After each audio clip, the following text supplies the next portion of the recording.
You're not always going to get the result you want, but if you give the valiant effort and you know you gave your best effort, that's all you can do at the end of the day. But if you get hit with a little shot and you take a little knee, get back up, keep fighting. Mm-hmm. Don't fold now. You put in the training, and a lot of the times people, they even put that training, so then they're, this is getting hard. Oh, there's the little. Oh, I can exit now. I can exit. Oh, he hit me with a good little body kick or a good little knee to the body. He elbowed me. I dropped. I'm getting the 8 count. Should I stand up? No, man, this is getting hard. That will never be me. Thank you for tuning in to another episode of the Kickin' podcast. If you watch my podcast long enough, you'll know that the people that I seem to have on here the most are either fighters or entrepreneurs or business owners. The reason for this is because I believe that in the modern society, the people that are able to teach us the most are the ones that are up front and leading the pack. No other aspect of life am I aware of do people lead more than fighters and entrepreneurs. At the end of the day, at least the highly successful ones are the ones that are putting in the nonstop work, the nonstop effort. And because it is a solo sport, it requires a tremendous amount of dedication. And it is an amount that most other sports that I'm aware of don't have because of the solo nature of the sport. And as far as entrepreneurs and business owners, the innovators, the leaders in life, the amount of risk that they have to take in order to get their endeavors going is tremendous. And it is the same type of risk that is found in your fighters. And it is typical that the ones who risk the most are the ones who typically succeed the most as well. And this is a lesson that I hold very dear to my heart, in that we do need to take more risks in this world. I believe that we're creating a society that doesn't create enough risk, and that breeds weak people. So I would wish that everybody who is watching this podcast embrace risk and learn to be more bold and more strong in their life, because without risk there is no progress. You're going to find a lot of that in today's episode, in Chase's history and everything he's been through. Thank you for tuning in. Please like, share, and subscribe, and enjoy this conversation. Thank you very much. Mr. Chase Brooks, welcome. Yes, sir. How you doing, man? Thank you for doing this. Yes, sir. Yeah, I've been trying to get you on here for like over a year now. Yeah. Pretty much since I met you. Yeah, I'm a little shy. A little shy. Which is fine, which is funny because you have no problem getting on stage in front of hundreds, potentially thousands of people viewing online and putting on a spectacular performance of violence. Yeah, it's a little easier to fight people than it is to talk for me. It's interesting because they say like one of the greatest fears of most human beings is public speaking. Mm-hmm. Like they fear that more than like dying. Yeah. Is that true for you? Yeah. Always has been. I did one semester at college, and I freaked out when I had to do one speech in front of the whole class, and I was freaking out for weeks and weeks over it, and Jesus Christ. it's not it wasn't very fun. How'd the speech turn out? It went fine because I practiced it. I mean, I like preparing for things. Like I prepare best I can for fights and for everything I do. So I mean, I practiced the speech like 5,000 times. So I mean, it went all right, but it's just a lot of nerves I had to get over. Gotcha. All right. Well, so one thing I always like seeing is like people who are like I consider masters, or at least like very good at what they do. And when you see people who are really good at what they do, whether it's just martial arts or just music or just whatever it is, like they just move differently from everyone around them. And like you have that, and it's really nice just seeing like when you spar with other people, like it just like what is it that allows you, what do you think is it that has allowed you to get to these levels where you're just the way you move is different from everyone else? Just I moved differently because the fact I realized, like I broke it down in my mind, if you move the same as everyone else, it's going to be a lot easier for people to pick up on your tendencies and exploit them. So a lot of people they move straight forward, straight back, they move to the left, they move right, they don't switch stances, any of that. I always realized, like, if I move my head a little more, or I move my head to the left twice instead of once, I slip this way, slip that, roll this way. If I switch stances, switch back, I switch, fake, all this different weird footwork and everything I do, it really can overload someone's mind, and that's the first part of the battle. Is if you can overload their mind, then you can take advantage and land your strikes. You can set things up for the future, potential knockout shots, all that, and it's thousands of hours of repetition over and over. It's working my footwork at home, at the gym.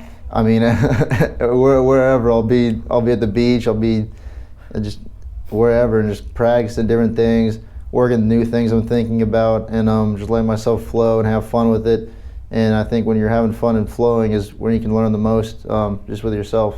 At what point did you realize that, hey, I need to start moving more?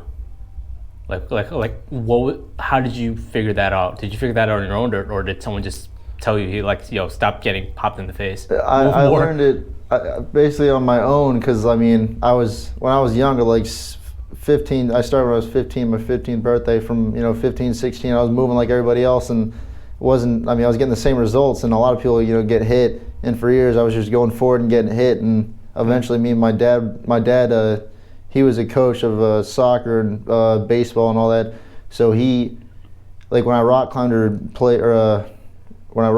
fought or anything, like he can't do what I can do, but he's real good at telling me like what I should work on and what will help me improve. So he can't do it himself, but he can help me improve myself. So he'd give me tips like, instead of just always moving forward, move forward with your head off center line, move forward, cut an angle on them. So I just started working that, and it just progressed ever since, and kept working different tendencies and different movements. So a lot of that came from your dad. Yeah, me and him would work.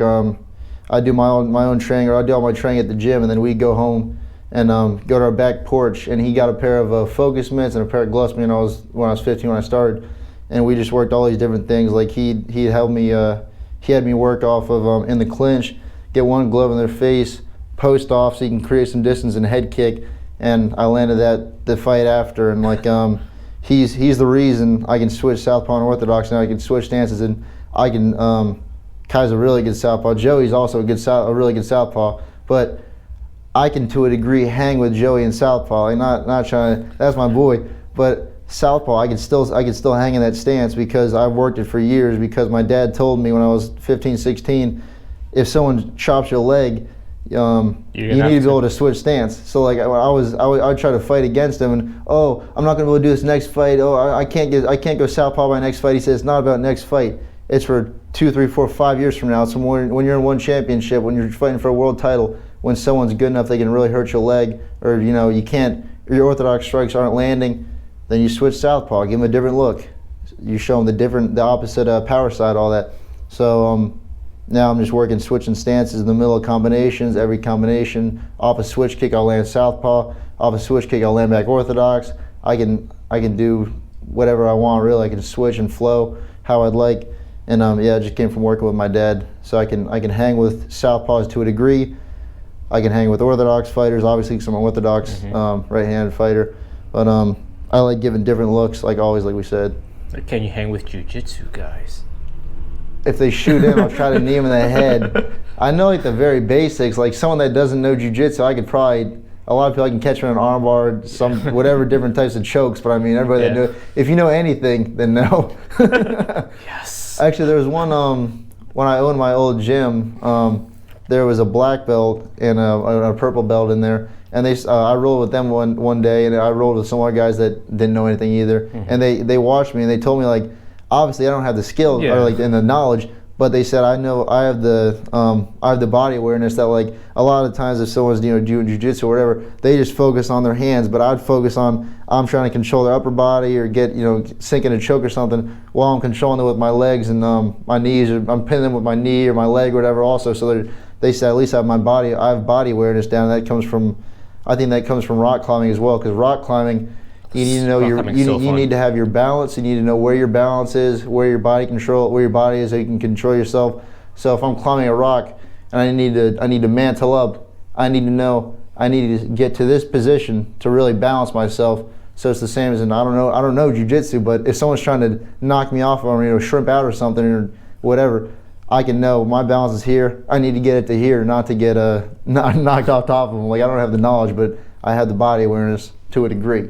Until you have knowledge, then everyone's going to beat me. I feel like just having a good high level fight IQ allows you to translate to different combat sports, whether it's grappling, wrestling, or striking, boxing, or whatever. Yeah, like I've a couple high school wrestlers at TMT. They've tried to take me down. It hasn't worked because I just know. I was there for that. Yeah, just like the clinch. Like you shoot on my leg, I'm gonna know to stop it. I'm gonna either get my leg out or I'm gonna push you off. And I don't know. I don't have any knowledge or any skill with it, but I know how to stay on my feet. you won't submit, but you know how to do it. But you know about distance management. You know about range. Creating space. Because that's the same in because if I post out in jiu-jitsu or I post out in Muay Thai, it's the same thing. Exactly. Yep. Yeah.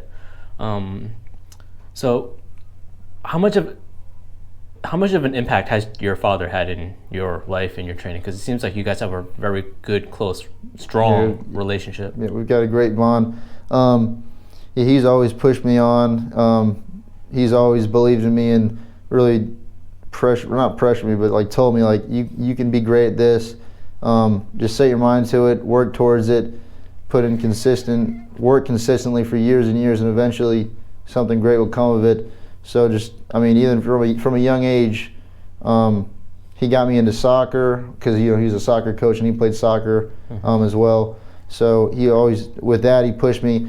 He got me a pair of Puma running shoes when I was young, and I was a little 6, 7-year-old. And we're going running now. I want to play video games. I want to watch TV. He said, no, if you want to be good in a couple weeks when you're in the field, you need to prepare now. So I take that into my fighting and everything in life now. So to be great in the future, you need to prepare weeks and months in advance. It's the same for a fight camp. So if you want to be good on the soccer field, it's not just you go on the soccer field and I've got endless cardio. I got the skill. You don't just have it. You got to work for it. So I learned that from him. You got to put in consistent work for years and years behind the scenes when nobody sees it, when nobody knows it's happening. So then when they finally see it on the soccer field, at the rock climbing gym, in a competition, at a Muay Thai fight, at your company, wherever, that's when they see the hard work in action. That's when you show your skill. That's where you show how high level you are because of the work you put in behind the scenes. So preparing with the runs, he'd show me ab workouts and lift some weights and all calisthenics, and I just took that and ran with it. Was your dad also an elite athlete as well, or at least an athlete? Yeah, he was an athlete. He played. He wrestled a couple of years in high school in Pennsylvania, and he played. Yeah, he played soccer for a while. I think he played maybe a year of baseball or something. Okay. My brother was real good at baseball, but I was terrible. But yeah, my dad played a couple sports, and he rock climbed with us when we were young too. We'd go rock climbing 6, 7 days a week. You do indoor rock climbing or outdoor rock climbing? Both. Indoor, because in Florida, there's no rocks. So yeah. So we'd take trips up maybe 2-3 times a year when it got a little colder. In the later months of the year, when it's colder, it's better for rock climbing outside with the rocks. The cold weather, your hands stick to the rock better. It's not like you don't get so sweaty and slippery and fall off the rock. So we'd go up to Georgia and Tennessee and stuff, climbing outside. But I did competitions for years, all over Florida.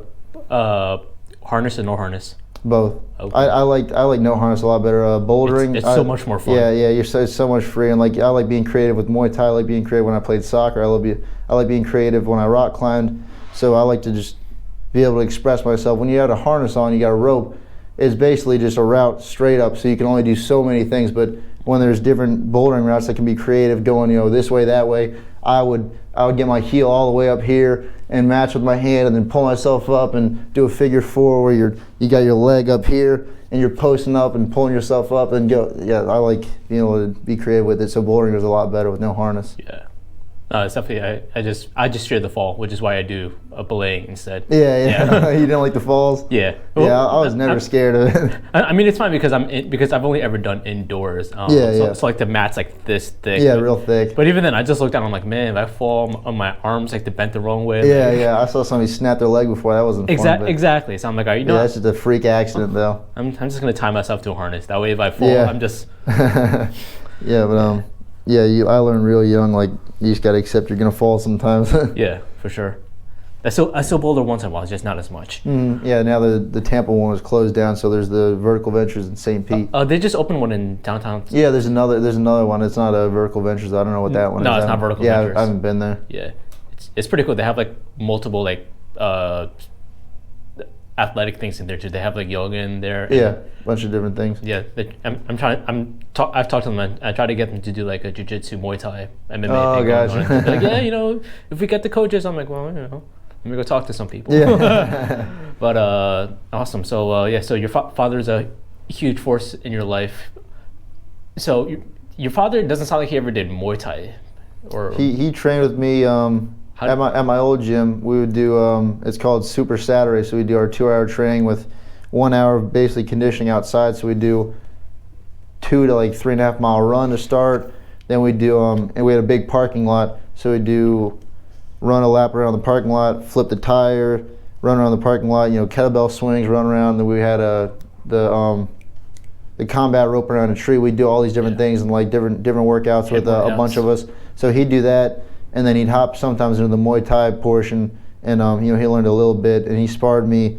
He sparred me once when I was like 16. He always tells everyone he doesn't.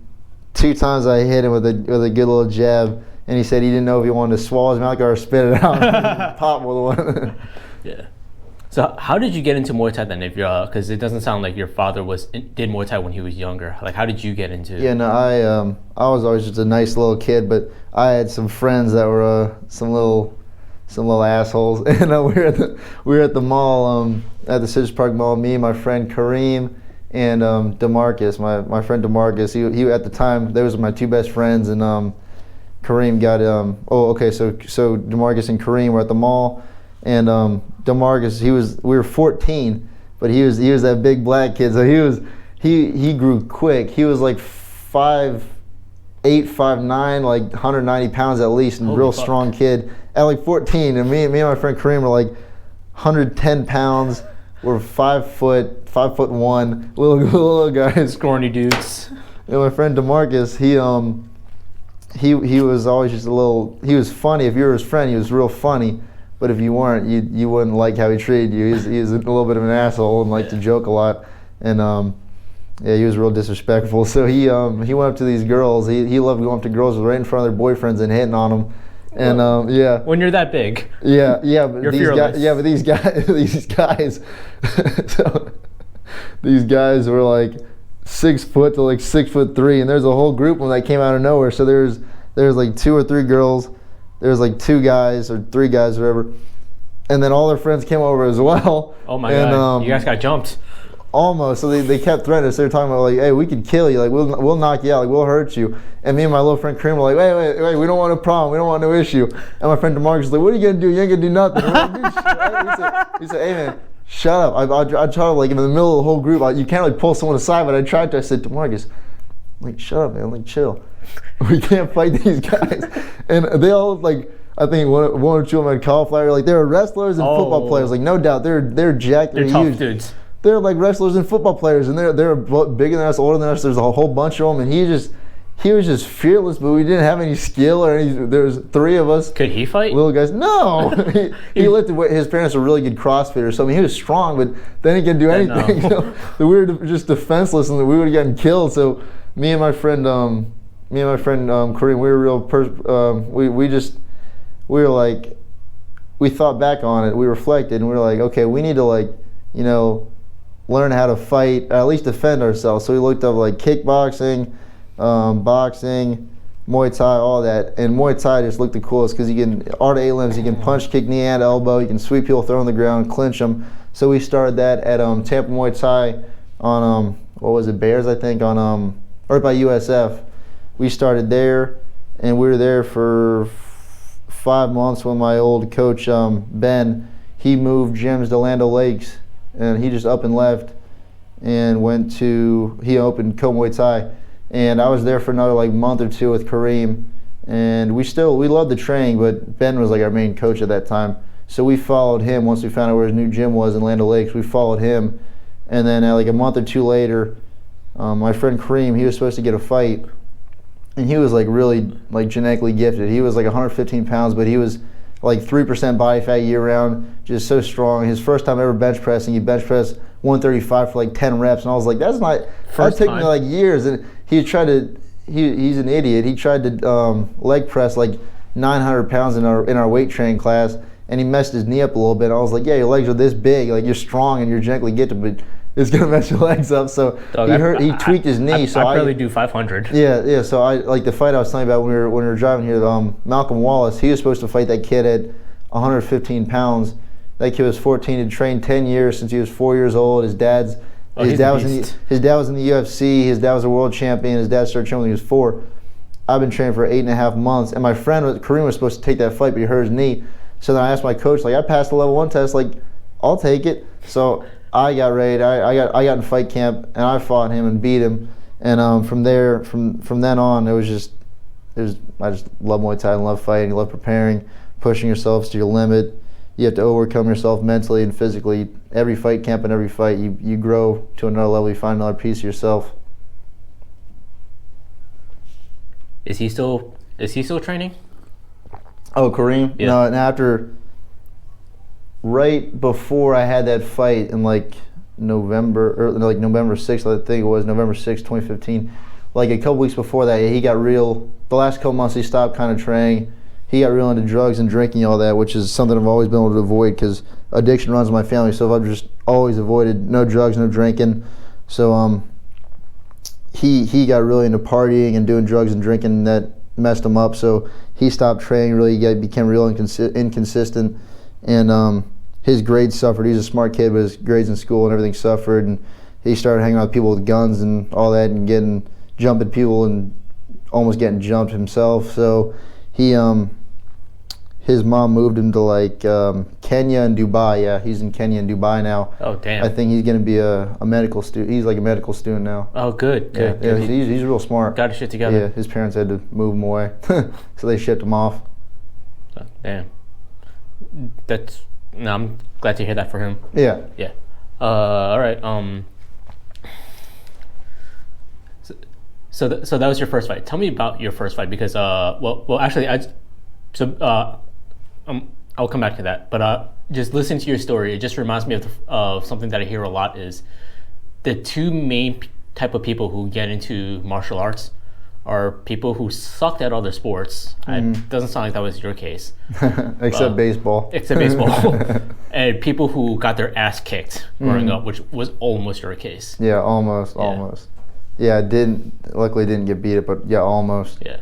And yeah, I had a traumatic childhood, so I always felt like a victim, and like I was just weak and worthless. And yeah, I think Muay Thai really helped me just become a lot stronger and more confident in myself and my abilities, and just really helped me grow. How so? Tell me more about that. From like, I moved to Florida when I was like 4, and wait, tell you about what? Just the growing experience through Muay Thai, through martial arts. Oh, gotcha.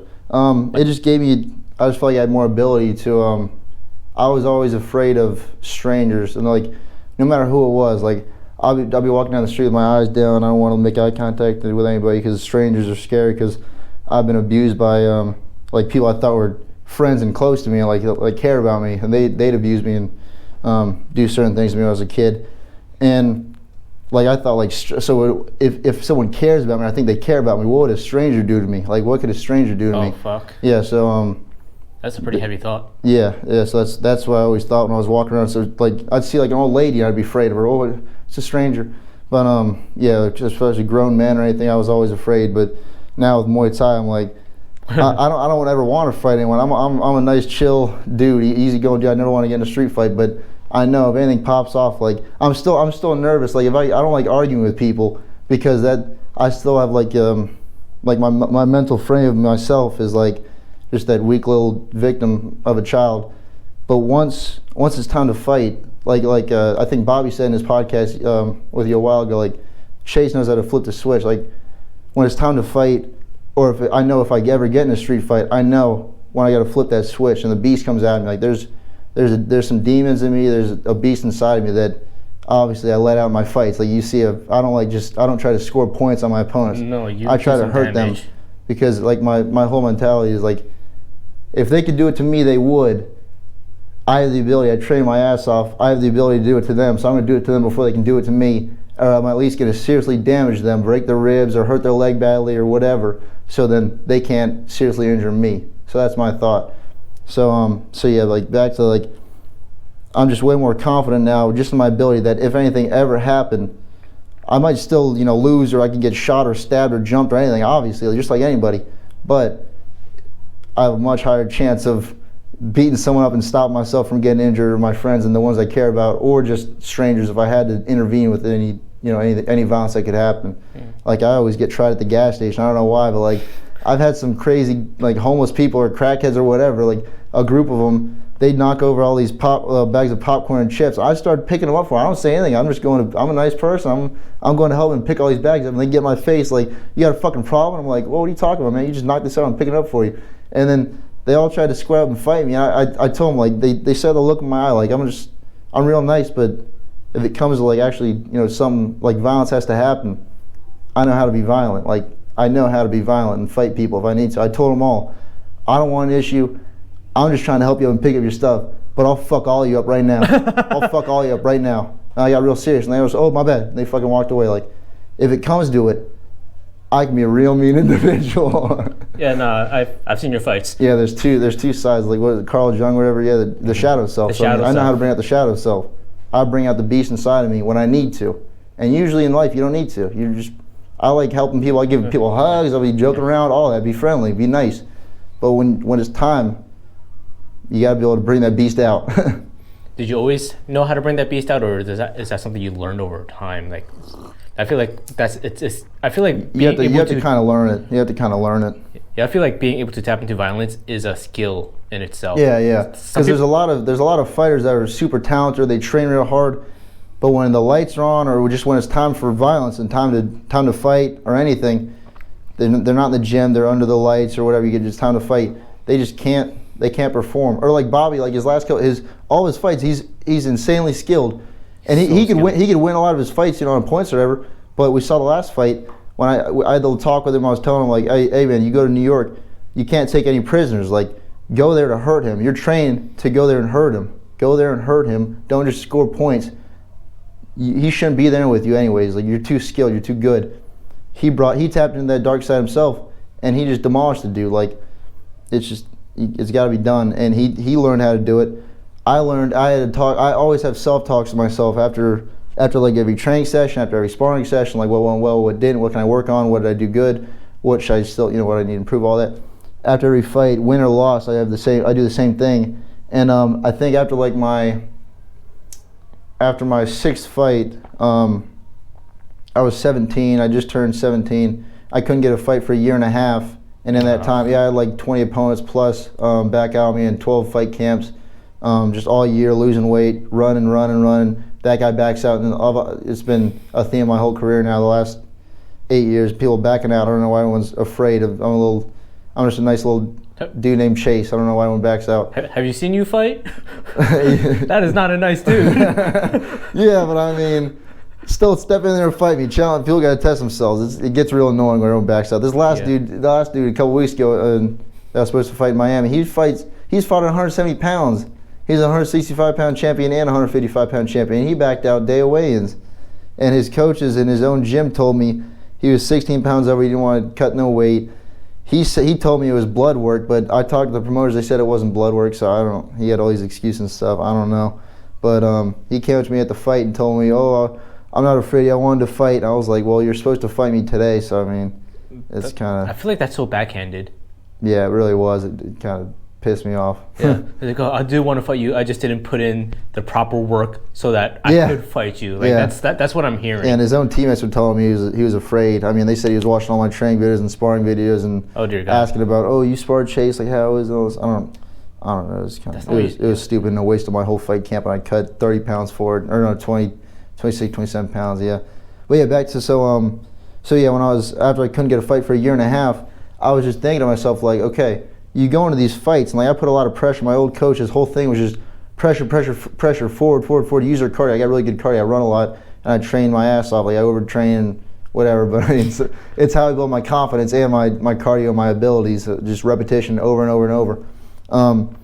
So he would just tell me, go forward, hit first, hit last, forward, get in their face, and that's all I did until I moved over and trained with Dato and everybody else, and I had a real team with me again that told me like, hey, take your time. But I was winning my fights and really like doing some damage to people, but I was like, I can really start hurting people and take them out. I don't need to go all 3 or 5 rounds. Like, I'm not getting paid yet, but even when I'm a professional, you don't get paid by the round, you get paid by the fight. So if you could take someone out in the first or second round, third round, whatever, if you can finish them before the final bell, it's a lot better physically on yourself, and there's less damage on you. Yeah, and less damage. It builds your career up, and you get more eyes on you and all that. So I started thinking like, if I could take these dudes out and just really damage them, it'll make the fight shorter and a little easier. So never rush it. I've never tried to rush a finish.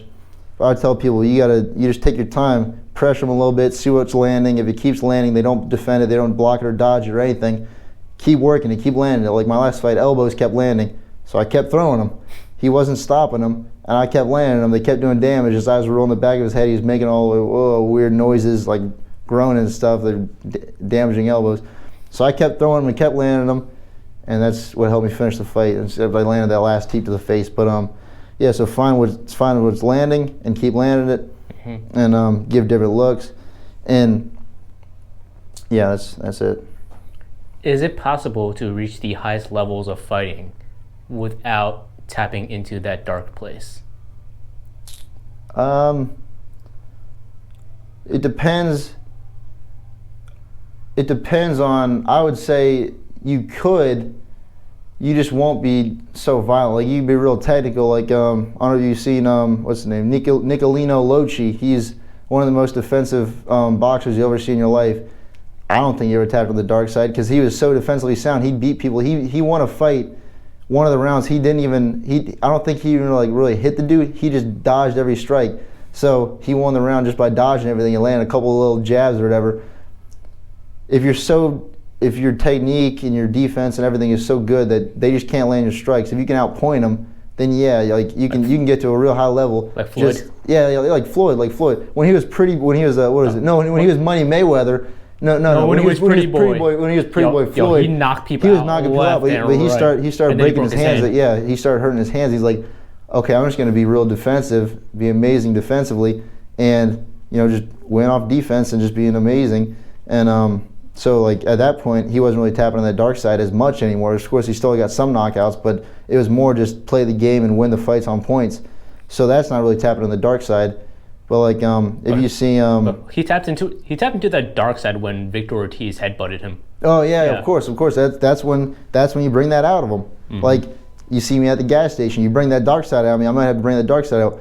If you headbutt him in a boxing match, that's what happens. Yeah. Like sometimes it happens in sparring. Like someone tries to really head kick me or do anything that could actually really damage me. Then that dark side, just a little second, I give a little body shot or a leg kick, just be like, hey man, are we fighting or are we chill? Like, we're sparring or what? Like when someone named Alejandro just throws heavy shots at you? Yeah, then Alejandro, my boy, I had to hit you with a couple shots. Yeah, he was blasting me. I was like, hey, man. Yeah, just, I don't like hitting people too hard in the head, but like a couple body shots or leg kicks, it's like, it's just my way of being like, are we like going to really up it now? Because I can up it also, or are we just going to like chill a little bit and spar? Mm-hmm. Sometimes good, like hard sparring is good, but it should be agreed upon beforehand. Yeah.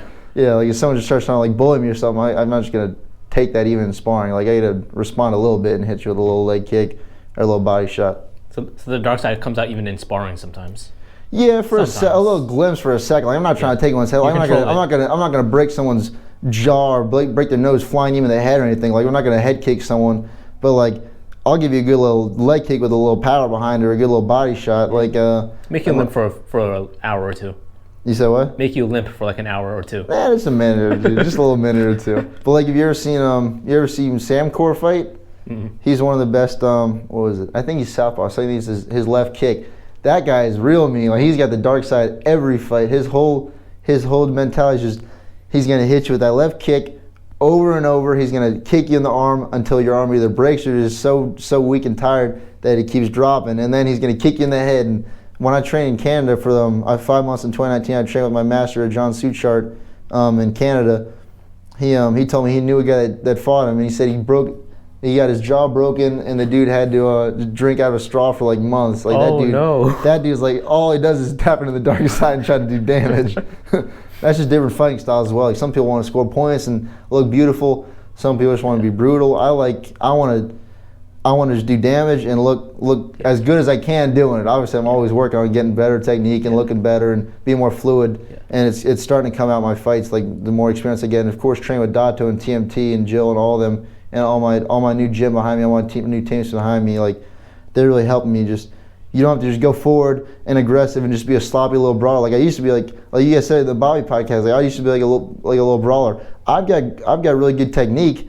I work my technique hours and hours and hours and weeks and years on the bag and on pads and sparring and everything. But like my old fights were just because yeah, just trying to hit you with everything I can. It's like I guess call it like Muay Thai vomit. I'm just trying to I'm vomiting everything I can on you. I'm gonna hit you with everything I can. I did that even before I moved over to TMT. I did that my last fight in with my old gym at in Jacksonville against Taylor, who I might be fighting in that November 18th tournament in South Carolina. We'll see. I was just like a brawler, just real aggressive for 5 rounds, just throwing like I counted out. I threw like 90 to 100 strikes a round. Holy shit! I'm really pushing my cardio. Yeah, it ended up being like the total was like 340 to like 400 strikes thrown, something like that. So I was throwing a lot, like 70, 80, 90 across 5 2-minute rounds. Yeah, like 70, 80, 90 around. It was just Muay Thai vomit, just being real aggressive like a brawler. And it didn't look beautiful at all, but I mean, he was in your face. Yeah, and he was a pressure fighter too, so it was pressure fighter versus pressure fighter. And now, with my old gym, my old coach, it was so ingrained into me that literally, like, I thought Kai's style would be like losing, just because you're going backwards. Oh, you're going backwards, you're losing. Obviously, Kai could do that and win all his fights. He beat me with that. It's amazing style. And Dato started. I talked to Dato before I started fighting for TMT when I moved over, and it's like, no, you don't just need to run forward the whole time. Like, you can move. Sometimes you move back. Sometimes it's okay to move back, get a second, take your time, pick your shots, fake, feint, make them miss, make them pay, make them overreact, make them, draw out an attack from them, see how they're gonna react. It's okay. You're not losing just because you're moving back for a second. So like my last fight in New York, I stepped in. I got a little over aggressive starting the second round because my elbows started landing. The end of the first round, the beginning of the second round, I started catching with the elbows again, and so I was like, let me hit him with some more elbows. So I ran in like a jab, pull his guard, hit him with the overhand. I stepped through the southpaw, hit him with that down elbow, and I was just rushing. And Dato said, all I need to hear is Dato say, take your time. And right there you can see in the moment, like there's a clip, you can see the clip. I just go, you can see in my mind, like, oh yeah, okay, why am I running? Like, I can rush. I got 5 rounds at the most. So I moved back. I'm like, oh, I can do this. And then I go, you know what? Let me try something I've never really done. So I hit him with a little fake, and he tried to throw his right kick, and I nodded like, got you with that one. I move a second. I do it again. He tried to kick again. I said, I got you again. I got you reacting now. Then I faked him with that jab, slipped, landed my inside leg kick, slipped again, landed my kick, slipped off center line. So I think every fight now is just going to get, with a real team like TMT and Dato and all of my teammates and training partners behind me, just every fight is going to be another level because every Tuesday, Thursday we do our drilling and our sparring. Every week it's like Dato's just like a master of a coach. I mean, he's got so much experience and so many years of training people and coaching everything. Yeah, he fought Luis Collazo. Yeah, he's an animal. Yeah, he's a beast. You don't fight guys like that unless you're a monster. Yeah, and just I love the way he schedules our drilling and our sparring. So the drilling is for every week. It's a different concept. So okay, this week we're going to work our check, respond with our switch kick and build off of that. Or this week we're going to work off. They teep us. We're going to work on catching it or passing it. Work on landing or punching and then slipping theirs and returning back or whatever. Or switching stance, anything. So creating an angle, all that. So for every week it'll be a new concept we're working. Like this last weekend it was check the kick, respond with the kick, check, fake the kick, respond off our fakes, land our strikes, and then be able to defend after. So and especially doing I love doing the pad work with him the last 6 weeks in fight camp. The last 6 weeks, whatever we work is what I do in the fight. Like that last fight, I've got not hours, but I got like 45 minutes probably of footage of just me and him on the pads. Pull down, elbow, up elbow, pull, elbow, pull down, spike. That's exactly what you did. Yeah, jab, pull down, elbow, jab, pull, cross hook, pull, elbow. That's why I did the whole fight. So it just comes out like no thought necessary. Like I've got auditory processing disorder, I've got a processing disorder and OCD. So like in everyday life, my brain has to process things longer, and then with OCD, I check things over and over and over.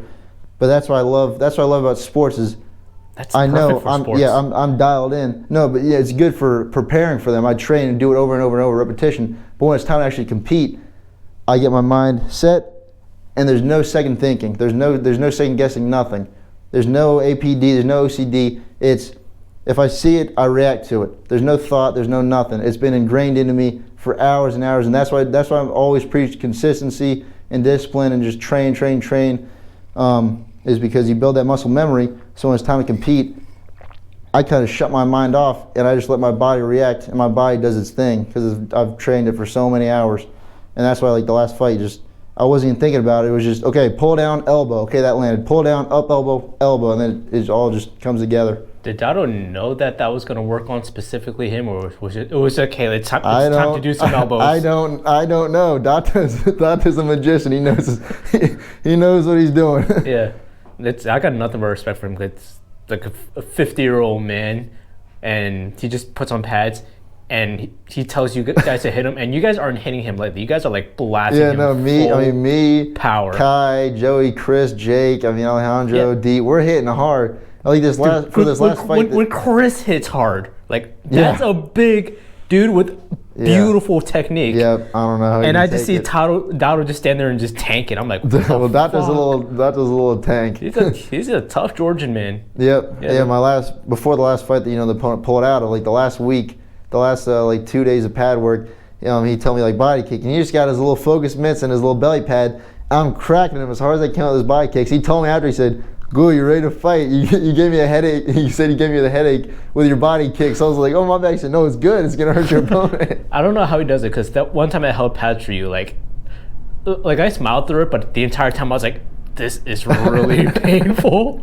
And halfway through, I actually thought, "How does Dato do this?" Yeah, I don't know. Because I'm like, this is just one round, and for him, it's like 12 rounds. Yeah, no, he's back to back. Because when he's done with you, all right, D's next. Yeah. All right, I'm done with you, dude. Joey's next. And I'm just like, how the hell does he do that? He's a beast. He's insane. He's a beast. All right. They turned on the air, I think. There we go. No. Some. It's hot in here. All right.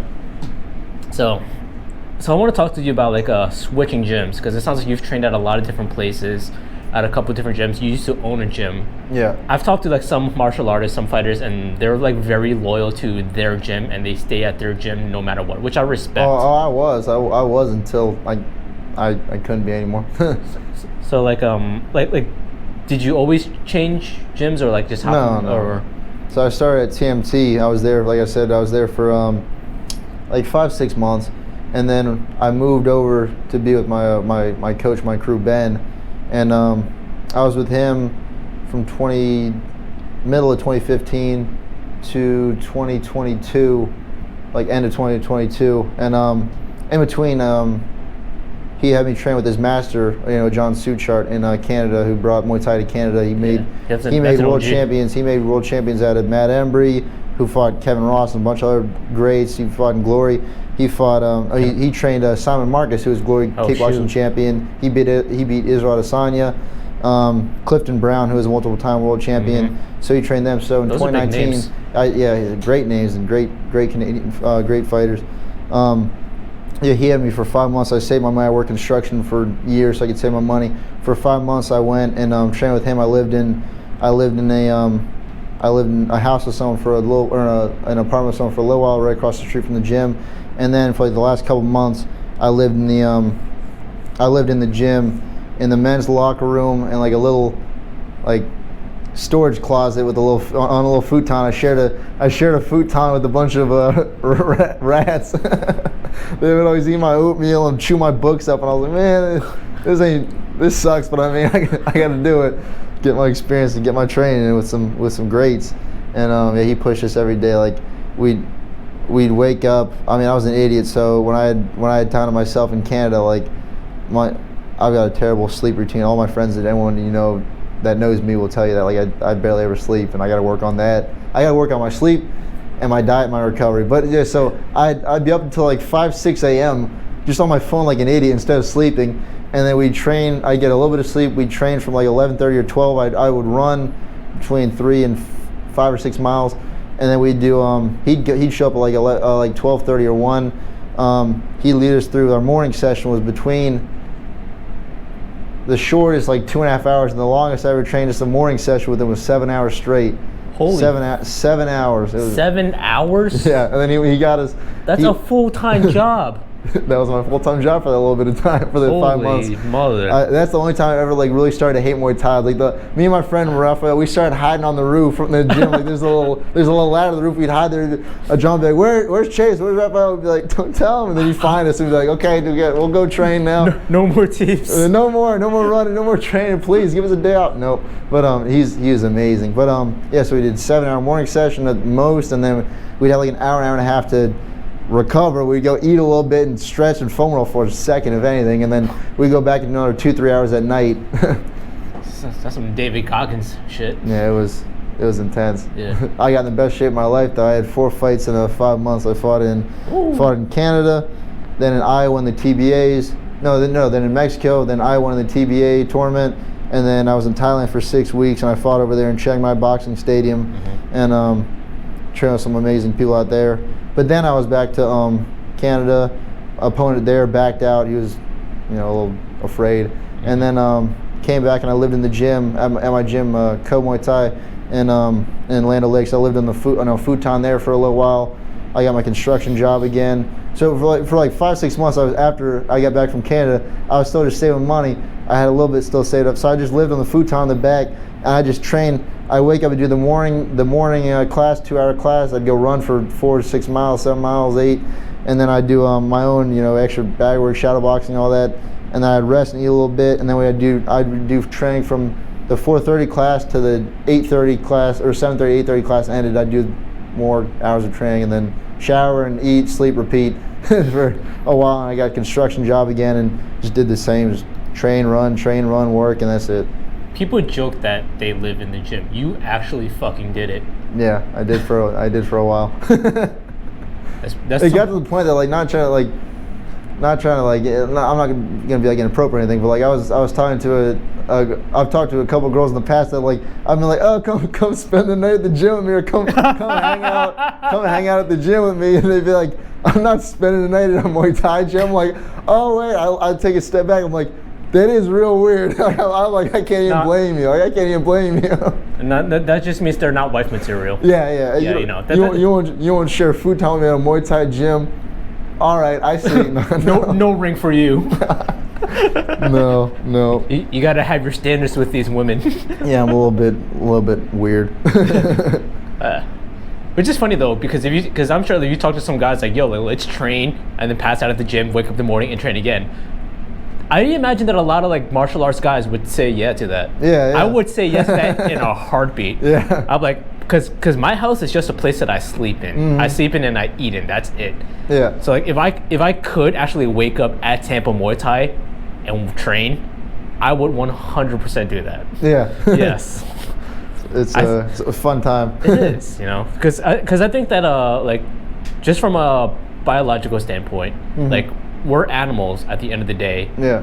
Like take away all this technology, take away all this stuff that's around us. We're animals that are built and engineered to fight for survival. Yep. And because of all this technology we have around us, we're no longer fighting for survival. If I'm hungry, people are getting soft. If I'm hungry, there's a dozen restaurants from here to 1 block over. I can eat whatever I want. There's no fighting there. Mm-hmm. The fight is me waiting for the food. Yeah, you gotta bring hardship on yourself. You gotta make your life harder. Yeah. It's always weird when people say it, but it's true. You gotta make your life harder to make it easier and better. Like you have a more fulfilling life when you push yourself in running or training or anything. Yeah, doing tough shit. Like growth is found on the other side of risk. Yep. And we've become so risk adverse that we don't grow anymore. Yeah, build mental and physical toughness, and build just confidence and self-respect with yourself. Yeah, because Because interesting thing I learned about the brain is that it's constantly looking for danger, right?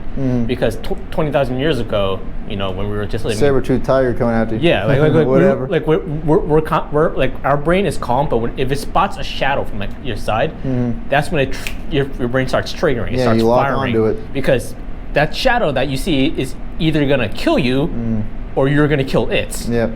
It's a battle for survival.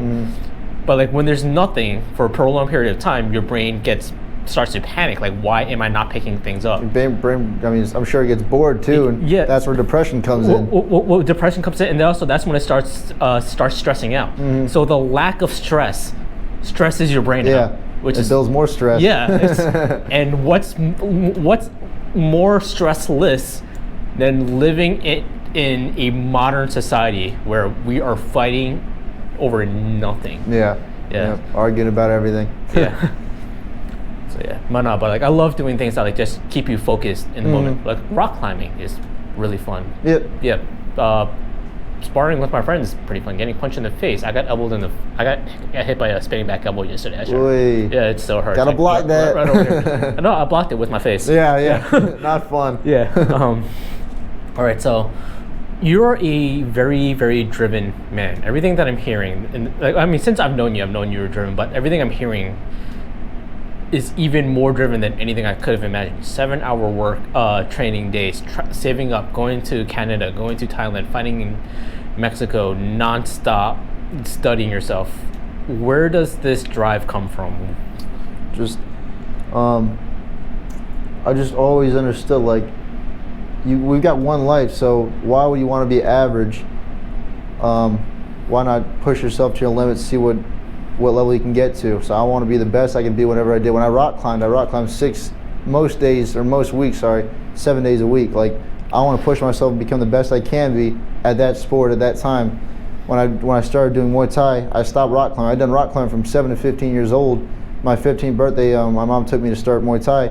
I was like, well, I want to learn Muay Thai and become great at this, and it's not going to be easy. I know that. I got to be consistent for years and years and years, and just putting that consistent action in just hours of blood, sweat, and tears and hard work. So I've just always wanted to be great at whatever I do, and how you do anything is how you do everything. That's what my dad told me that years and years and years ago, and just always stuck in my brain. Like, how you do anything is how you do everything. It builds up more in your life. Like, if you wake up and you have a bad morning, like if I wake up and sometimes, none of us are perfect. Like, a lot of times my struggles are with food. Addiction runs my family, so I love all my friends know I'll go binge eat, and I could eat like 10,000 calories. No, I don't like wings. Oh yeah, Detroit Wings, our sponsor for the South Carolina tournament. Detroit Wings, get those wings with us. October 28th and November 4th, 6 9 p.m. TMT. Yeah, I could eat like, if I let myself, I'll go eat like 10,000 calories that night. I'll eat good all day, but then I get home and I'm by myself, and I'll go grab a whole jar of peanut butter, all the candy I can, all the chocolate I can, just whatever. Peanut butter? Yeah. I'll get like 10 rice cakes and just slather them with peanut butter, then get all the M&Ms and chocolate, whatever I can on it. And then in the moment and in the next morning, you're disappointing yourself because you're not how you do anything is how you do everything. If I'm being terrible in the moment, I know it, and it just messes my self-confidence and myself up. And then also the physical side effects of that. Like, the next morning I wake up, I feel terrible. My stomach's killing me. I don't have any energy to do my morning 4 to 6 mile run, getting ready for a fight. So that's why I really lock in for these fight camps, because like, you really have to stop that. And after these fights, like, I always tell myself, like, I'm not gonna go back to the terrible eating, but then I do. Yeah. I think it's the weigh-ins and after the fight, that's my trigger. That's like when you have habits and stuff, that'll be a trigger, and then I'll go eat crazy. Like, I need to break that habit of right after a fight, go crazy, eat whatever I want. I need to break it and just be able to control myself more. Because when I'm in fight camp and I'm fully locked in with a perfect diet, with every night, every morning, all day, eating clean, eating great, I feel great. I'm extremely confident in myself, and I just feel amazing. And then I know when I go into the fight, like, I'm ready. Like, I did everything I had to do. I did all the morning training. I did all the evening and night training. I ate a great diet. I lost all the weight. I'm lean now. I feel good, and you just need to learn to be more disciplined. So I feel like that all the time. So that's also like part of my drive. There's just be better all the time. The fight dietitians actually say that like after a fight you shouldn't balloon up the way that 99% of fighters do. They say that you should actually just slowly reintroduce the calories back in, so you don't just blow up 40 pounds. It's easy to say. It's hard to do. I'll go from 154 to 180 in like 2 days. Yeah. So correct me if I'm wrong, but it sounds like your father instilled a lot of the drive into you, which is I find interesting because you earlier in this conversation you told me that you deal with a lot of insecurities of you say that I'm not enough or like I need to get or like I'm no good, I'm terrible or whatever, like whatever thoughts that are in your head. But at the same time, you're telling me that you got to give it 1,000%. I feel like those are not two conflicting messages, but there's definitely like some confusion there. I was wondering if you could help me make heads or tails of that. So what was it again? On one hand, you tell me that you battle like self-doubting beliefs. Yeah. But at the same time, you're also like, I'm gonna be the greatest motherfucker on this planet. Yeah, I think it's not healthy and it's not good to think that, but like it makes me, that's why I overtrain and stuff, because I'm like, okay, I did all this training, but like it'll never be enough. I could go run a marathon. I could go after that marathon, I could do 20 rounds in the bag, then spar 20 rounds, and I'd still be like, well, I should go do some wall sits, I should do some burpees, and I need to burn a couple more calories. Let me go on the stationary bike.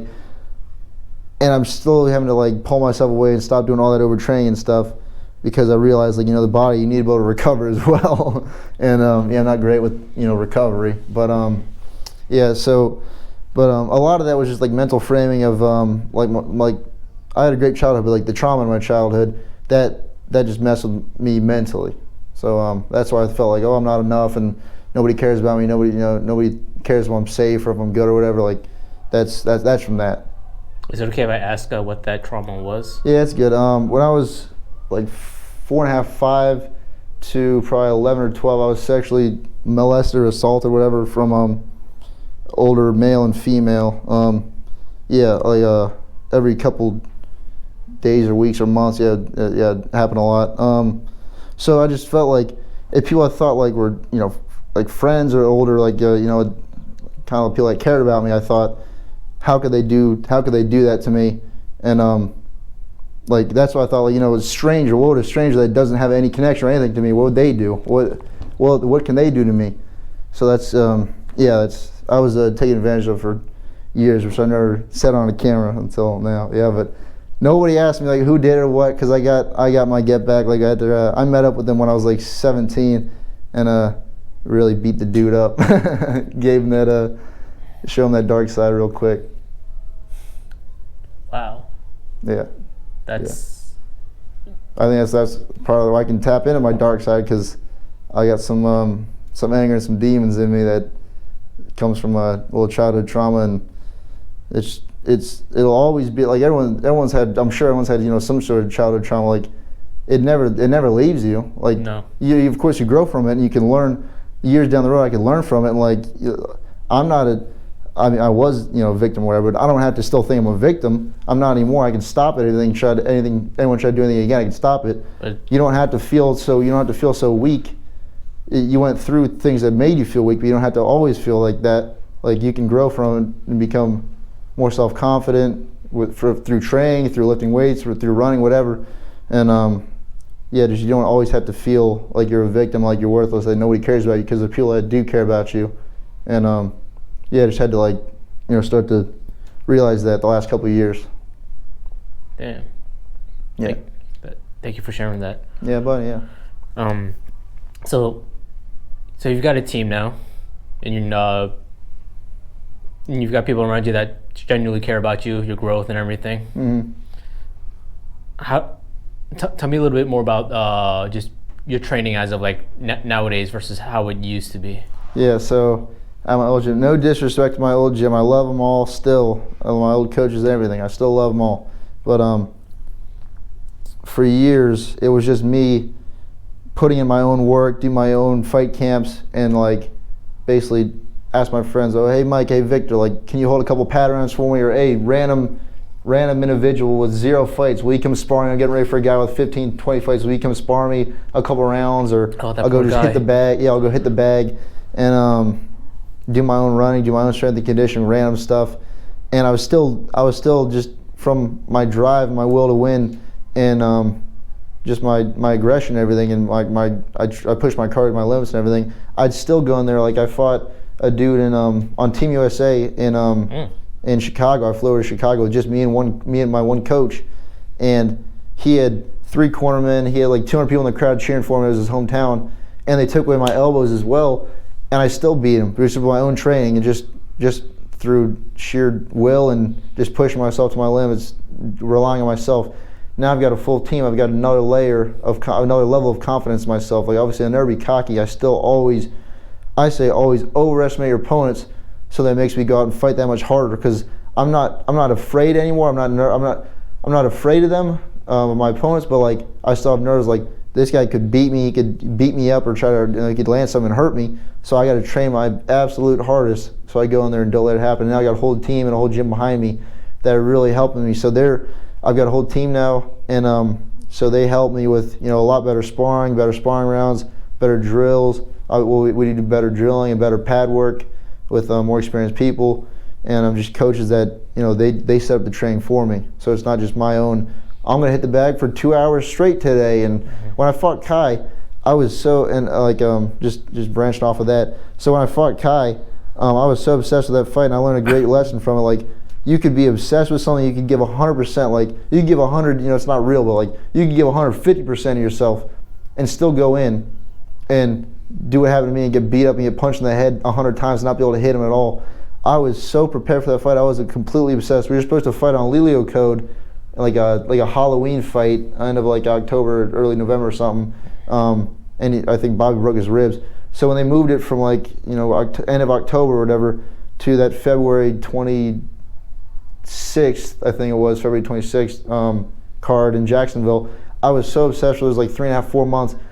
I would wake up every night and I just wake up at like 2, 3 a.m. just thinking about train, get ready for this fight. I'd drive to my gym that I owned.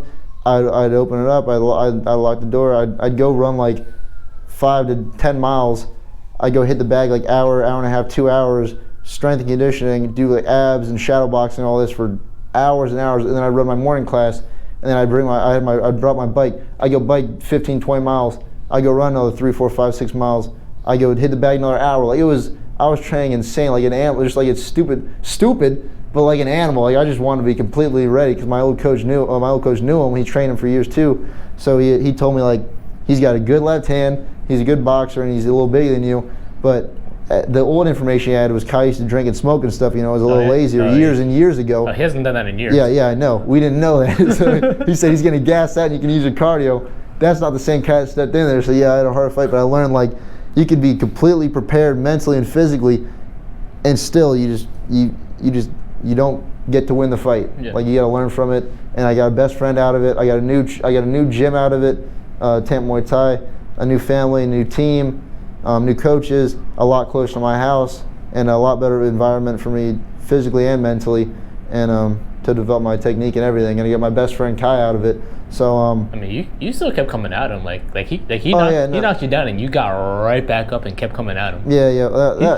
That wasn't like an actual knockdown. I slipped. He hit me. I was taking a step and fell. I got right back up, and it was like the ref gave me an 8 count, but he counted like 3, and he kept the fight. He said 1, 2, 3. Okay, fight. I was like, that's not an 8 count. If you're gonna give me an 8 count, get a point taken from me. Yeah, give me the 8 count so I can just chill a second. But he said 1, 2, 3. But yeah, even like me and Kai agree. 1, 2, 3, 8. That's my best friend. But yeah, I was stepping in, and he just hit me with the left hand. My feet went out from under me. I was popped right back up. I was fine. But that's just the competitor in me. I didn't get knocked down. But Kai did say on the podcast, he said that like he got frustrated after a while because you kept coming at him. Like he would hit you and you kept coming at him. And he was like, "What the fuck?" Yeah, the two opponents that are now. It's funny. It's funny to think about like the two opponents I've ever had that are like actual friends of mine that I went to train with. Are Jamar Whitehead, who's a friend that he lives in Atlanta, Georgia. When I was 16, I fought him in IKF, and he's at the same exact style as Kai, southpaw with really good in out footwork, move back and counter. And so he's like the same exact fighter basically. Just he had more he had like a little more taekwondo than Kai, and he beat me. He beat me up a little bit, and he said the same thing. He'll say the same thing like I was just like a zombie. All his other opponents he knocked out or dropped. I had a bruise, like I had a bruise of all his toes on my liver. Like his toes were just tattooed on my liver from liver kicks. And those are supposed to drop you, but I mean, when I'm locked in, I flip the switch, I'm ready to fight. Like, you got to either knock me out or really like break ribs or something, put me down to where I can't physically get back up. Because if I'm good to get back up and keep fighting, I'm gonna get in your face, I'm gonna run at you until either I catch you or the fight's over and you beat me up a little bit. So that's what happened with him and Kai. Like, they were moving backwards. I'm running straight in and getting hit, and it's frustrating. It's not fun, but I'm there to do one thing: try to beat you up and hurt you and win the fight. So I'll never understand people that once they start getting hit, they get scared and they start moving back and getting defensive and stop throwing.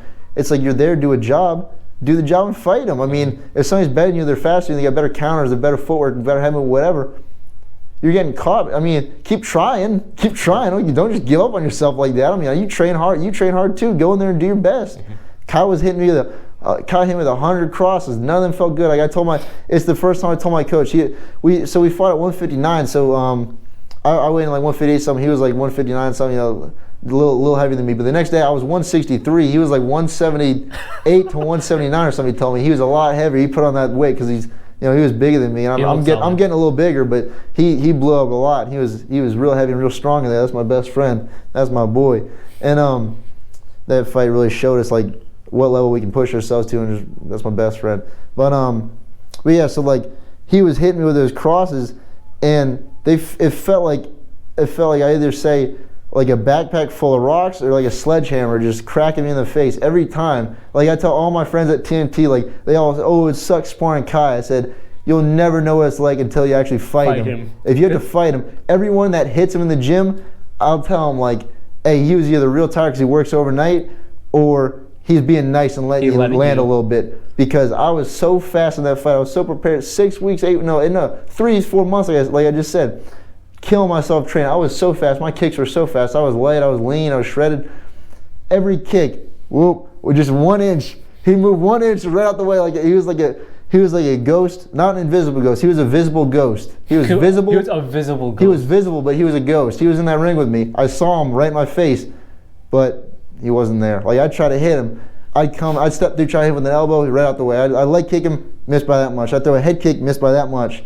And it was insane. In the end, I told my coach, that was the first time I told my coach, like, that, I was like, Coach, these are hurting. Like, that left hand feels like a sledgehammer. He said, keep going in his face. That was bad advice. Oh, keep running straight in. That's like the opposite of what you should do to Kai. Oh, he's a counter fighter with amazing left hand, with amazing cross and just amazing counters. Run straight into it. So that's what I did for 5 rounds. But like we started off with, it was a fun fight still, but it was an amazing challenge, because for the first couple of years, like the last couple of years before that, I was just running through all the competition like easy, and it really challenged me. It was great, but like, you can't just give up on yourself and like, oh, let me just take this loss. Let me just back up, or let me. He's fought 175 pounders, 170 pounders that were way bigger than me, that he dropped them, or they just quit. They get hit with a shot and they fall. And oh, I'm done. You got to put me to sleep or kill me. You got to knock me out. You got to knock me out or break something, or like make it to the point, damage me to the point that I can't keep going. Like, no matter how my brain is real strong, but like, you got to get me to the point where I physically can't keep going, because if I can, I'm gonna keep going. I'm gonna keep getting in your face and trying. That's what I loved about Joey's last fight. I got goosebumps. I completely lost my voice for my boy Joey. Me and him, I talked to him too. Like, I was giving him a lot of advice about like, hey man, you just need to be able to push. Like, if it gets hard in there, we need to see you got the heart. Like, you got skill, you train hard, you got to show your heart. He kept getting back up. That I got goosebumps. I was so inspired by that. He got dropped every round, but because he was cutting to 147, he's not doing that again. He's fighting at 154. That's his weight. At 154, he's going to be so much stronger, feel so much better. He said his legs were dead in the fight, but because he cut too much weight. He's too big for 147. Mm-hmm. But he got dropped with the elbow. He got cut. He kept going. He got back up. We were yelling at him, get up, keep going. He got himself back up. He kept fighting. He kept going hard. The second round, he got hit with that knee to the body. He fell. Oh, that hurts.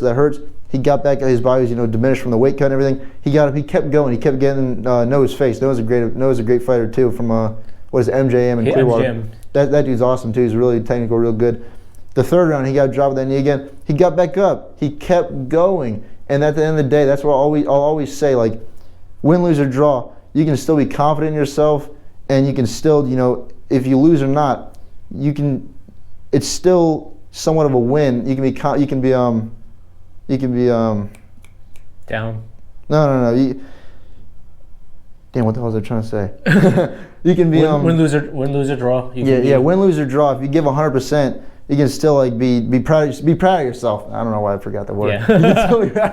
You can still be proud of yourself. Yeah. Like, I lost a cow, I'm still proud of myself, because 99.9% of people would have quit. You went the fucking distance. I went the distance. I got punched in the head 150 times at least, and I got my inside my leg smashed with leg kicks. But you can still be proud of yourself because you did all the training necessary. You got yourself as prepared as you could mentally and physically, and you went out there and gave 100%. It's not always going to be your night. No matter how good you are, how prepared you are, it's not always going to be your night. There's going to be someone better than you, someone bigger than you, someone that's just, their style is not a good matchup for you. And it was, like I said with Joey, he went out there and, I mean, I told him, he should be proud of himself. I mean, that was a bad weight. It's a bad weight cut to 147. He's not doing that again. And, I mean, just be proud. He got up all 3 times, and he kept pushing to the finish. That's all you can do. And as a fighter, that's all you can do at the end of the day. You can't always win every fight. Saenchai hasn't. He's the greatest of this generation, and second or third of all time with like Samart and Dizanoy and them. Dizanoy. And Sagat and them. But they've lost 40, 50, 60, 100 fights. Yeah. You're not going to win every fight. So if you just go out and give 100%, give your best, you give a valiant effort, you do everything in training you could, you prepare yourself mentally and physically, you didn't cut any corners, be proud of that. You got there.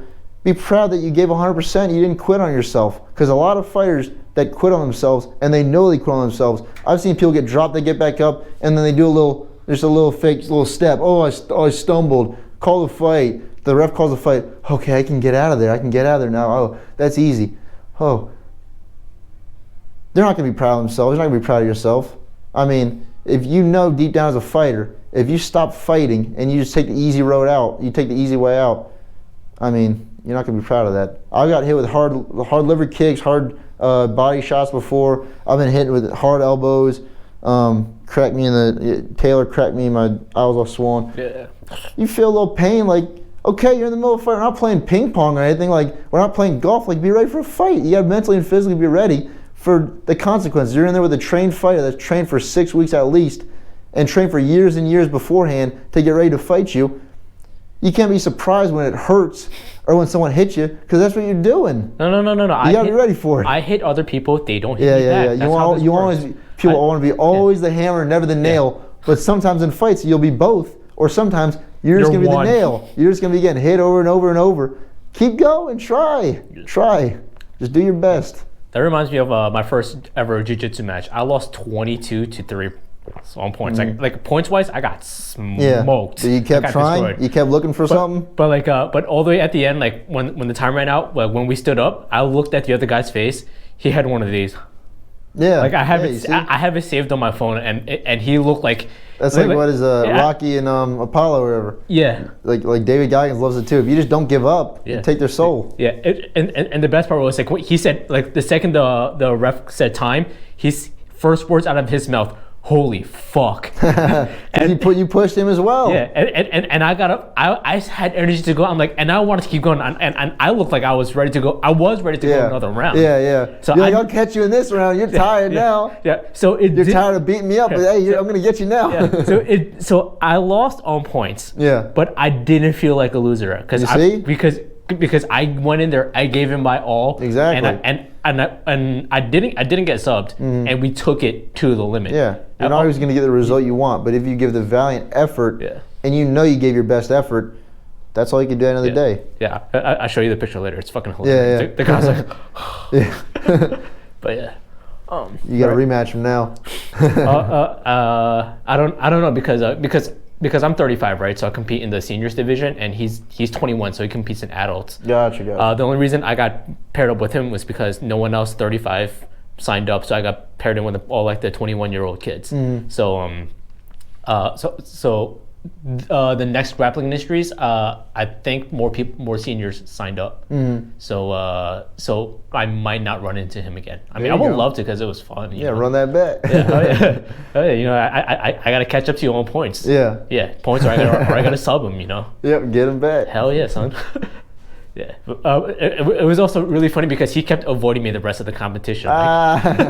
Because I walked him, I'm like, yo, that was fun, right? He's like, yeah, that was fun. Like, yeah. He's like, I beat you, but you never gave up. Why didn't you give up? Yeah. Why didn't you just give up? Yeah. It's so fun. What do you think the difference is between like the fighters who give up and the ones who don't? Probably like the mid-fight? amount, probably the mental and physical preparation. Like what do they say? The more work you put in, the harder it is to just quit. Like, if you put in 2 hours of training a week for a year or two, and you run once a week, twice a week, not even if you don't get smoked, it's just gonna be a lot easier to quit. Because I only put in a couple hours a week, but if you put in half of your day, I mean, every hour that you're not working or sleeping, you're basically, I mean, every once in a while you're gonna do something else, hang out with your friends, but like most of your life, you're training. You're gonna be like, I'm not quitting. I put all my time into this. So like, it just builds up, like all the blood, sweat, and tears you put in. It's just, I call it like who said before, Inky Johnson or someone said sweat equity. So the more sweat equity you put in, it makes it a lot harder to quit because you're like, I put in so many hours. Like, I'm not giving up now. Like, now is the time to actually perform. Like, people don't understand. Like, it's like I said, like in the beginning of the podcast, it's all the hours of training in the gym, all the morning runs I do. That's what builds me up to be the fighter that people see in the ring. So why would I be mentally weak when it's the one time to actually perform and show all the hundreds and thousands of hours I've spent training? Why am I going to be mentally weak and fold then? Just because someone hit me a little bit? That's what I went out to do. This is what I prepared for years and years and years. So I prepared as best as I can. I prepared the best I could. And Kai went out there and beat me up. So I'm just gonna fold in the middle of a fight that I signed up for myself and I trained for and I got ready for and I showed up to. No, you can't do that. I feel like that's offensive. You give your best. Disrespectful. It's offensive to your opponents, offensive to your gym, your teammates, the spectators, everybody. Like, how are you gonna quit? It's a combat sport. You know what you're doing. You can't just fold. We came to watch a show, and you're here to put on a show. Yeah, exactly. Put on the fucking show. If you get damaged, of course you can't keep fighting. Yeah, it's a combat sport. That's fine. Yeah. But if you get hit with a little shot and you take a little knee, get back up, keep fighting. Don't fold now. You put in the training, and a lot of the times people, they even put that training, so then they're, this is getting hard. Oh, there's the little. Oh, I can exit now. I can exit. Oh, he hit me with a good little body kick or a good little knee to the body. He elbowed me. I dropped. I'm getting the 8 count. Should I stand up? Nah, man, this is getting hard. That'll never be me. It's just not in me. There's no quit in me. Like I said a couple of times already. You can knock me out. We're all human. You can knock us. Anybody can get knocked out. Anybody can get stopped with it. You break my ribs or something. You kick me in the knee, and my knee's destroyed. Perfect liver shot. Yeah, whatever. I'm gonna still try to get up if I can, and if I can't, I can't. But if there's any way I could possibly get up, I'm gonna try to get up. When I fought in Chicago against that dude that's on Team USA kickboxing, I was real aggressive. That was my old style then. I came forward real aggressive. I faked the back teep. I went southpaw. I tried to hit him with that hook cross, and he leaned back and he had a really good teep. His gym and all of his teammates, they all had a shirt on that said, it was a Mike Tyson quote, everybody's a plan until you get punched in the face. They crossed it out and they said, teeped in the mouth. Thomas Blackerby was the kid. He's good. He's pro now. I think he does MMA or whatever. But so he's got a really good teep to the face. He cracked me that teep to the face and it snapped my head to the side. I fell over right the second his shin got off of my neck because he teeped me. I fell. My legs gave out. Ooh. In Chicago, it was like tire rules though. If you get dropped, you get up immediately. You pop up, no 8 count, no point taken. It's a flash knockdown. So in my mind, the second my legs just get, like, if you've never been knocked down, your legs just give out. It's like you just slipped or something, but you don't even feel like you slipped. You just fall. You just go. Yeah, you just go. So my legs just gave out. I fell. The second his shin was off of me, and he's stepping off to go to the corner. He thought he was going to get an 8 count. I pop up. I turn to the ref and see the ref wipes my gloves. I see 3 of him. There's 3 of them. 3 of the dude right in front of me. I'm like, he's got to be the middle one. So I just started throwing back at that middle one. I'm like, if if I don't hit the middle one, it's gonna be the other one. So I'll find out eventually. But like, he hit me. I saw it went black, and then I saw stars. I popped back up. I saw 3 of them. I was like, I'm gonna hit the middle one. If he's not there, he's one of these other 2. I'm gonna figure it out real quick. In the next couple of seconds, I'll have my vision back. I'll be good.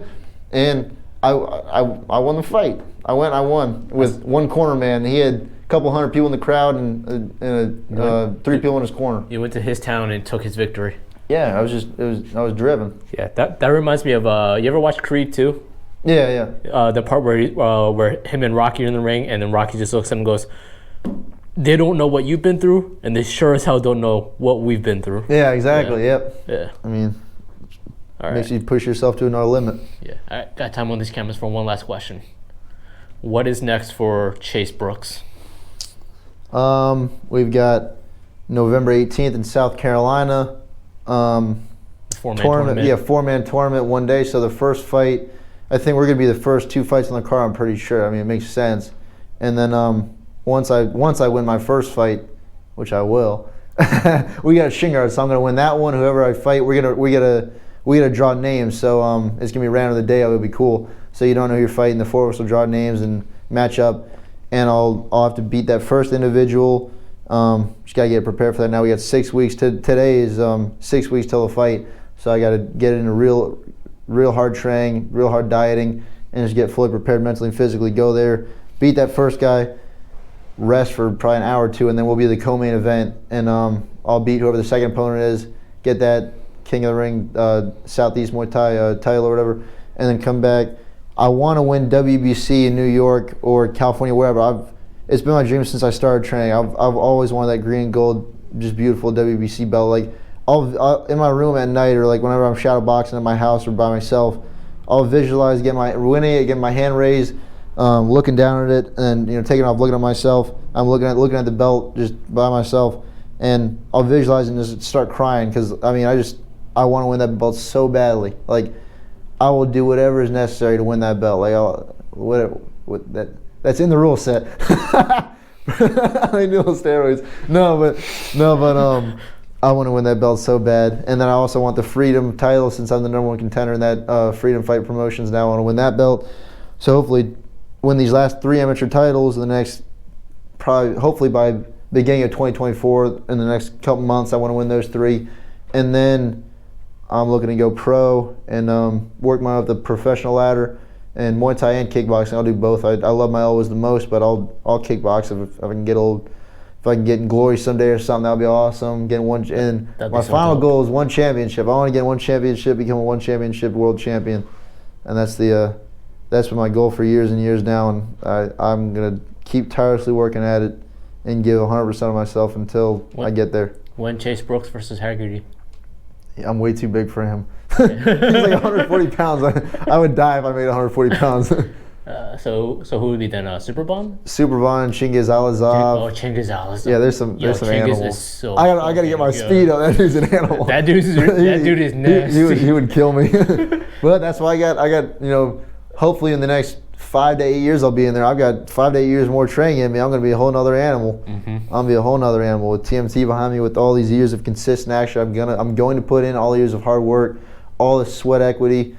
I'm gonna just keep leveling up. And like Kyle will tell you, like I'm a sponge now. Like, I really, when someone teaches me something new, or we work something new, or just keep tweaking, like me and him will tweak my footwork and stuff and work my southpaw cross and everything. I just soak it all up now. So I'm just gonna keep leveling up, and I just gotta keep hopefully getting fights. I just gotta keep having people gotta get people that won't back out on me. When I go pro, hopefully nobody's gonna back out on me. And then next couple of years, level myself up till I'm in 1 championship. Yeah. And I'll be able to get out of my office job eventually at some point. I want to fight full time. Fight full time. Yep. That's what I love. That's what I love. Man, whatever I got to do to help make that happen. Give me some opponents that won't back out on me. Gotcha. Waste my whole 6 or 8 week fight camp and all these weeks where I'm not eating candy and ice cream and peanut butter. All the morning runs at 5 a.m. for nothing. Obviously not for nothing. I'm gaining. Yeah, when you're in fight camp, you level up because you're pushing yourself to another limit in training. But it still sucks. It still sucks. The fight didn't happen. I didn't get to show my skills and ability off to, like, that Freedom Fight Promotion is going to be a big crowd, and it would have been nice. But I've had these hardships in my career, just on to the next. That's why I tell Kyle in his professional fight, his professional debut. That guy He's supposed pulled to out have a too, week right? after me. Yeah, the guy pulled out. I said, hey man, just keep training, because it's better to be ready and get an opportunity than get an opportunity and not be ready. So if you just keep training, keep getting yourself better, it's gonna happen. Warrior in the Garden. Exactly. Yeah. Eventually, there's gonna be a professional fight that happens, and you're gonna be ready for it. You're gonna take that, even on a short notice. He'll be ready, because he's a beast. He's always trained now, and he's got his weight down to like 175 now. He's walking around at. He can make 165 easy now, and he's getting more running in. I've encouraged him, do more morning runs, and he's just leveling up even more. And he's already an animal, and he's still leveling up. How crazy is it that fighting isn't even his main thing? It's freaking tennis. Well, I think fighting is his main thing. He loves tennis, but I think fighting is his main thing. Yeah. Fighting's his main thing. But he's good at tennis too, and he loves tennis. Yeah, he's like nationally ranked or something. Yeah, right? yeah. Like, what? I think maybe on the weekends he still does some of it. I don't think he's done any games or any tournaments or anything in a while. Yeah. But no, but it's fighting. Fighting is his thing. He's an animal. That boy, he's so good. Yeah. He's so good. And we got our boys Jake. Jake's coming up. Hopefully he'll fight on the South Carolina card with us. Mm-hmm. My boy D, you little cookie eating bitch. My boy D, that's my brother. That's right. That's my brother. That's right. D wants to know why you're such a little bitch. I want to know why he's a little cookie eating bitch. Now, my boy D, that's my boy.